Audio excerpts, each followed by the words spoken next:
Ամենաշատ սիրված հացն է, որը որ պատրաստվում է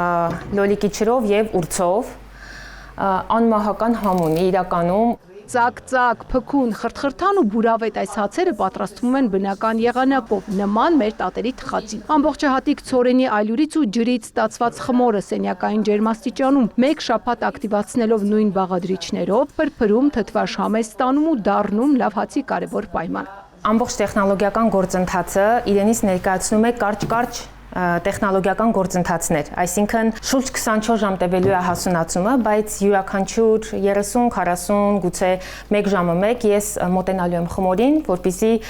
ստուգեմ իր իրավիճակը, գլյուտենի զարգացվածությունը։ Թթխմորի մեջ պարունակվող մանրեները խմորման ժամանակ ստեղծում են կաթնաթթվային ֆերմենտներ, որոնք չեն ծանրացնում ստամոքսը, քանի որ երկար խմորման շնորհիվ հացը ավելի հեշտ է մարսվում։ Այս խմորի մեջ 80% ջուր կա, ու ինքը համարվում է ջրիկ խմոր, եւ ամենահամեղ հացերը ստացվում են ավելի ջրիկ խմորներից։ Թթխմորը դարձավ ոչ միայն այս հացերի, այլև Մարինեի փոքրիկ բիզնեսի խմորիչը։ Աղջիկն իրեն այսօր կայացած ու հաջողակ հացթուղ է համարում, չնայած իր ուզած որակի հաց ստանալու համար 2 տարի պահանջվեց։ Ես չէի ստանում այն հացը, որը ես ուզում էի ստանալ։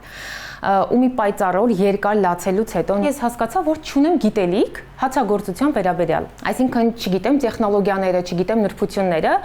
եւ սկսեցի ինքնուրույն ուսումնասիրել, որը իրականում շատ բարդ է։ Գլխիդ մեջ քաոս է առաջանում, որովհետեւ մի հացը այս կարդում, մի հատ նա այս կարդում ու հետո սկսում ես դասակարգել։ Դասական սև բոքոնից մինչև մեր քիմքին անծանոթ արմավով, բանանով համադրություններ ունի։ Ճիշտ է, դրանք դրսի փորձից է վերցրել, բայց ժամանակի հետ այստեղ եւս սիրվել են։ Ինքը անունը բանանաբրեդ է, բայց հաց չի, ավելի շատ քաղցր թխուկ է,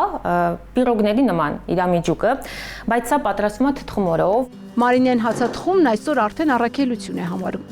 Ասում է, մարդկանց վերադարձրել եմ տատական հացի համն ու օգտակարությունը։ Ինձ մոտ բիզնեսից առաջ, գումարից առաջ այլ արժեք կա դրված։ Ձեռքերը երբ հանդիպում են ալյուրին ու ջրին, ես շատ նվիրական զգացողություններ եմ ունենում։ Մենակ այն, որ սպասում են այդ հացին, երբ որ զանգում են, ասում են այսօր արկա հաց կա, ես ինչ-որ կարևորություն եմ զգում։